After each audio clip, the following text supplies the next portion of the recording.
perlu dimoderasi. Jadi moderasi agama itu fokus kepada faham dan amalan keagamaan yang mengingkari dan menyimpangi inti pokok ajaran agama itu sendiri. Inti pokok.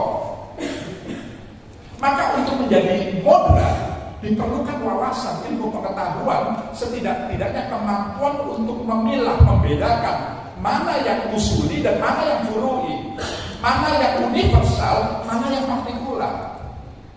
Karena apa? Problem umat beragama itu adalah terlalu menghabiskan energi, waktu, sumber daya dan segala yang dimilikinya untuk mengurusi kuliah jenengan. Bahkan dalam mengurusi hal-hal yang furu'i ini, yang cabang ini, itu lalu kemudian pendekatannya adalah memisahkan, pendekatannya adalah memperhadapkan, pendekatannya adalah membenturkan, bukan saling menghormati dan menghargai, bukan tasamuh, bukan toleransi yang dibangun, tapi adalah tadi itu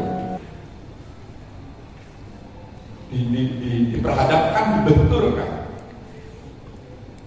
Nah, sementara lupa dengan yang usuli, pesan utama ajaran agama itu.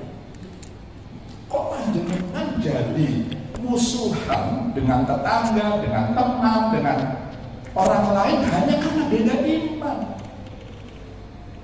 Iman itu kan otoritas yang di atas, bukan otoritas kita. Orang mau mengimani apa itu hak mutlak setiap manusia dan takdir Tuhan. Kita nggak bisa memaksa orang lain untuk mengimani apa, itu nggak bisa. Jangankan kita, Rasulullah ketika beliau curhat, kok Abi Thalib pamannya yang begitu berjasa membela dia, kok tidak kunjung bersahadat? Kan Rasulullah curhat itu, ya Allah, kenapa kok Abi Thalib paman saya ini nggak kunjung bersahadat? Allah lalu kemudian berpesan, innaka la tahdi man ahbabta walakin Allah yahdi may yasha. Jadi wahai Muhammad, sungguhnya bukan innaka la tahdi, bukan kamu yang memberikan hidayah itu, petunjuk apakah orang itu masuk Islam, mengimani Islam atau tidak, bukan, tapi itu kehendak Allah. Jadi kok saya jadi ceramah ya? Gini, poinnya adalah tadi itu, moderasi beragama fokus kepada yang inti, yang pokok. Maka terhadap pertanyaan awal tadi, apa batasannya? Apakah sebuah paham, apakah sebuah amaliyah keagamaan, amalan keagamaan itu ekstrim atau moderat? Lihat saja apakah disimpangi atau tidak yang inti pokok ajaran agama ini. Moderasi beragama ini gerakan penyadaran bahwa orang beragama itu maksudnya memahami ajaran agama, maksudnya mengamalkan ajaran agama, itu jangan menyimpangi yang inti dari ajaran agama itu sendiri. Itu saja sebenarnya. Harus memanusiakan manusia, membangun kemaslahatan bersama, itu mentaati kesepakatan bersama. Nanti di pengertian rumusan moderasi beragama, selain kemanusiaan dan kemaslahatan, yang ingin lebih dikedepankan dari gerakan penyadaran moderasi beragama ini adalah mari kita menyepakati kesepakatan bersama. Karena mentaati kesepakatan itu inti pokok ajaran agama. Semua agama memiliki ajaran yang sama. Nanti kaitannya dengan Said Qutb ini. Ini perspektif lagi, kesepakatan. Mengapa agama menjadikan ajaran intinya, ajaran utamanya itu adalah mentaati kesepakatan? Karena begini, Manusia itu makhluk sosial. Makhluk sosial itu dia tidak bisa hidup sendiri. Dia selalu berkelompok.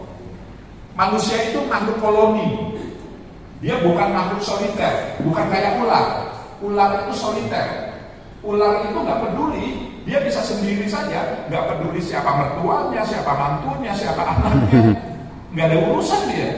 Dia hidup sendiri aja. Ular itu, karena dia makhluk soliter. Manusia itu nggak bisa begitu, karena dia makhluk sosial. Dia butuh orang lain, sosial. Nah, makhluk sosial seperti ini dibekali kemampuan akal oleh Tuhan. Sehingga dengan akalnya manusia itu memiliki aspirasi, memiliki keinginan yang beragam-ragam. Tergantung wawasannya, tergantung lingkungan strategisnya, tergantung perspektifnya, macam-macam. Aspirasi di bidang sosial, aspirasi di bidang politik, aspirasi di bidang ekonomi, di bidang hukum, di bidang budaya, aspirasi macam-macam. Urusan selera saja bisa macam-macam gitu. Ada yang suka asin, ada yang suka manis, ada yang suka pedas, ada yang suka. Itu baru urusan selera makan itu.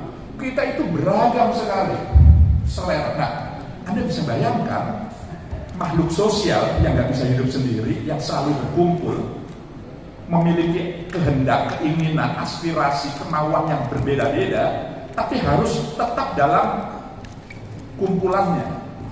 Karena tidak ada manusia yang hidup sendiri, itu nggak ada. Maka agar nilai-nilai kemanusiaan itu bisa tetap terjaga, terpelihara, harkat derajat martabat kemanusiaan itu tetap terjaga, manusia itu tidak bisa tidak, dia pasti membangun kesepakatan, komitmen, konsensus. Dulu sebelum agama hadir, cara manusia, masyarakat primitif, menyelesaikan perbedaan di antara mereka terkait dengan aspirasi, terkait dengan keinginan, itu cara mereka menyelesaikannya adalah dengan hukum rimba. Siapa yang kuat dia akan menentukan. Yang kecil tunduk pada yang besar, yang lemah tunduk kepada yang kuat. Nggak ada demokrasi, nggak ada musyawarah, nggak ada. Ya hukum rimba betul-betul. Karena agama belum hadir. Tapi agama hadir membawa pesan utama, musyawarahlah kamu, bicarakan urusanmu di antara kamu, bangun konsensus, bangun kesepakatan. Maka mentaati kesepakatan adalah inti pokok ajaran agama yang tidak boleh disimpangi secara sepihak.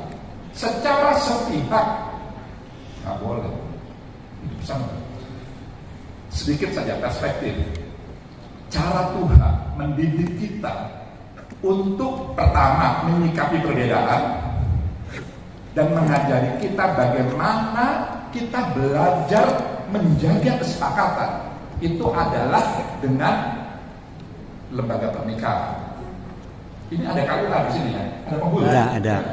Ada yang belum nikah. Bayangkan, semua agama punya ajaran yang sama bahwa pernikahan, perkawinan itu adalah peristiwa sakral. Dua anak manusia, nggak usah banyak-banyak. Dua saja, laki perempuan, yang ingin hidup bersama selamanya, dia harus diikat dengan ikatan yang kuat. Mitsaqon goli itu dalam bahasa Al-Quran, ikatan yang kokoh, komitmen, konsensus, kesepakatan yang dibangun bersama dan ditaati bersama. Padahal hanya dua orang. Coba cara Tuhan mengajari kita menyikapi perbedaan. Pasangan kita ini semuanya sudah berpasangan ya? Belum. Ada yang belum berpasangan. Ini Pak, belum Pak, ini Pak. Saat akan berpasangan. Ya kalau Tuhan takdirkan itu. Malah banyak kau. Ini belum. Pasangan kita ini, istri kita belum atau suami kita ini itu orang yang berbeda sama sekali dengan kita. Belum nikah. Belum. Ini juga Wong belum fisiknya ini. saja berbeda. Nikah saya wis. Fisiknya saja, saya laki, istri saya perempuan. Anatomi tubuhnya saja sudah nggak sama. Tapi agama meminta kita semua untuk kita bisa hidup sehidup semati selamanya dengan orang yang berbeda sekali. Tidak hanya fisiknya, aspirasinya pun berbeda, cara berpikirnya berbeda, logikanya berbeda, perasaannya berbeda, cara menganalisis sebuah persoalan berbeda, perspektifnya berbeda, seleranya banyak sekali perbedaan. Tapi kita oleh agama dituntut untuk bisa hidup sehidup semati dan selamanya.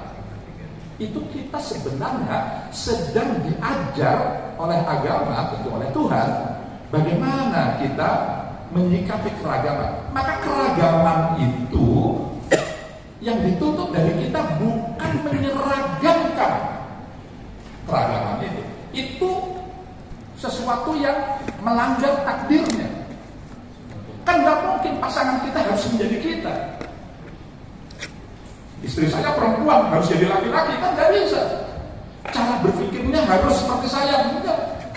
Saya nggak suka pedas, istri saya suka pedas. Saya harus memaksa istri saya seperti saya yang nggak suka pedas, nggak bisa. Jadi jangan pernah punya obsesi, punya pretensi, keinginan, obsesi untuk menyeragamkan yang beragam. Bukan itu tuntutan agama. Tuntutan agama itu menyikapi keragaman dengan kearifan. Gitu. Nah, saya perlu menggarisbawahi ini kaitannya nanti dengan kesepakatan. Jadi keragaman itu sunatullah, itu given. Itu yang memang begitulah Tuhan kehendakinya. Karena keragaman itu di satu sisi adalah untuk agar kita saling mengenali, ta'arufu, bersinergi, berkooperasi dan seterusnya. Tapi di sisi lain keragaman itu juga ujian sebenarnya. Walau sya'allahu la ja'alakum ummatan wahidatan walakin liyabluwakum fima atakum. Kalau saja Tuhan mau, maka mudah saja bagi Tuhan untuk menjadikan kita semua ini umat yang homogen, umatan wahidatan, umat yang satu. Apa susahnya bagi Tuhan yang maha segala, yang maha kuasa untuk menjadikan kita semua manusia itu muslim semua, Islam semua, ahli sunnah semua, NU semua. Apa susahnya bagi yang maha segala dijadikan Kristen semua, dijadikan Hindu semua, Buddha semua. apa susahnya? Walau syaqallah la ja'alakum. Lah di situ bukan ditahrim, bukan larangan. Betul-betul untuk pasti Tuhan akan jadikan umatan wahidatan. Tapi Tuhan tidak lakukan itu. Liyabluwakum fima atakum. Karena keragaman itu juga bentuk ujian. Apa maksud ujian itu? Ujian itu cara Tuhan yang ingin menaikkan kelas kita. Karena hanya yang bisa melampaui ujian dengan baik sajalah yang bisa naik kelas. Jadi makom kita, harkat derajat martabat kemanusiaan kita itu akan dinaikkan ketika kita mampu menghadapi ujian. Dan salah satu bentuk ujian itu adalah bagaimana cara menyikapi kita terhadap keragaman. Kemajemukan itu adalah bentuk ujian. Maka menghadapi ujian jangan menghindar. Justru itu kesempatan bagi kita untuk bisa naik kelas.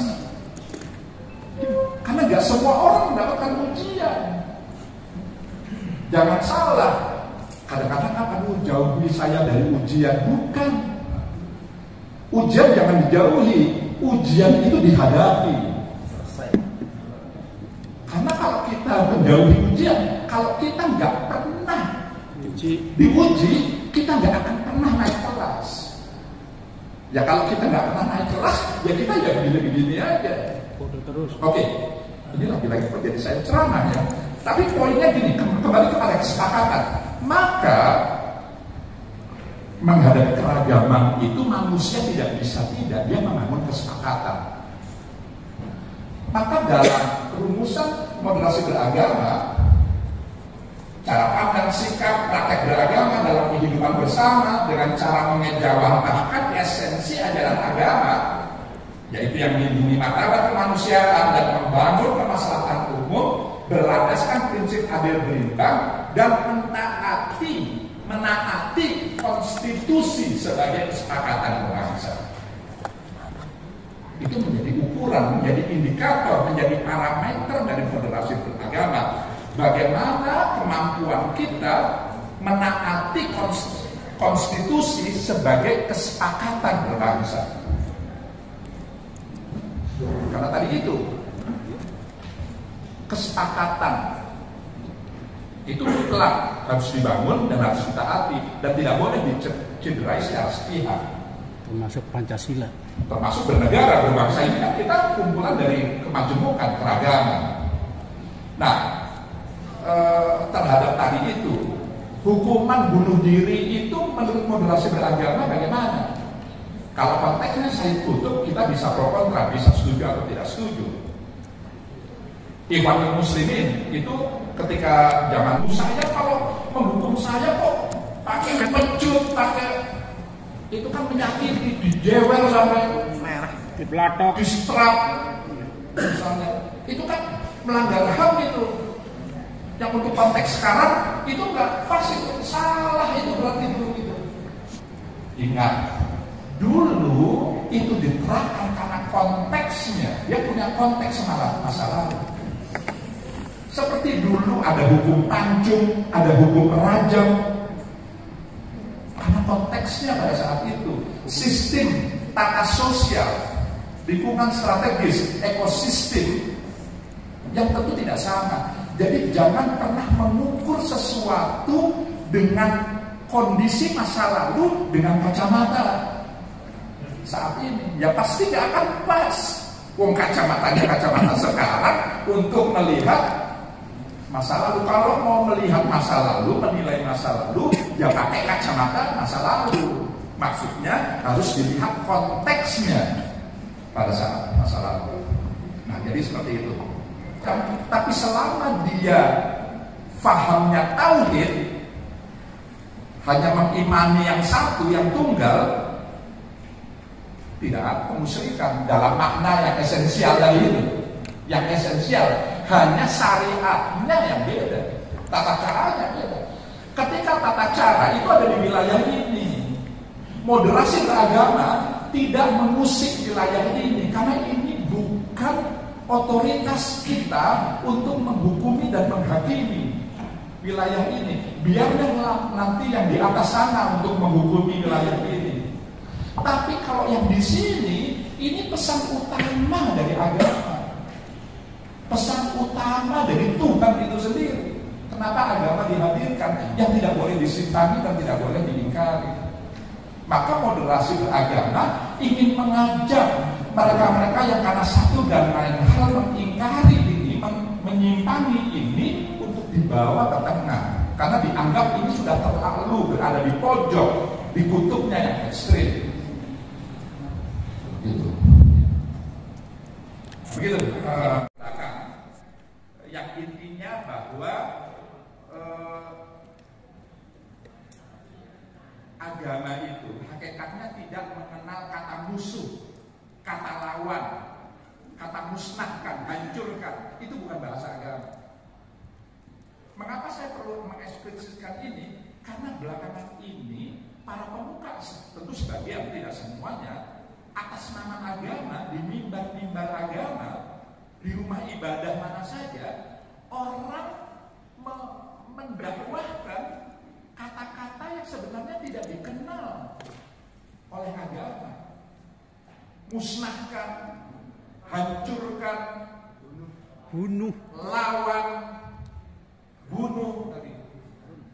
Itu bukan bahasa agama, itu bahasa syahwat. nafsu. Bahasa nafsu yang justru harus dikendalikan oleh agama itu sendiri. Agama itu memanusiakan manusia. Mengendalikan nafsu. Maka terhadap mereka-mereka yang kita nilai berlebih-lebihan, melampaui batas, yang ekstrim sekalipun, kita tidak boleh menyikapinya dengan cara-cara yang ekstrim. Harus disikapi dengan moderat. Dan ini tantangan terbesar bagi kaum moderat. Tantangan utama kaum moderat itu adalah bagaimana cara dia menyikapi mereka-mereka yang dinilai berlebih-lebihan dengan cara yang tidak berlebih-lebihan juga. Maka dalam cover belakang itu saya tegaskan seperti itu. Mudah-mudahan Allah Subhanahu wa taala, Tuhan yang Maha Kuasa, memberikan kita kemampuan untuk terus bisa memahami dan mengamalkan ajarannya sesuai dengan kehendaknya. Demikian saya akhiri. Mohon maaf. Wassalamualaikum.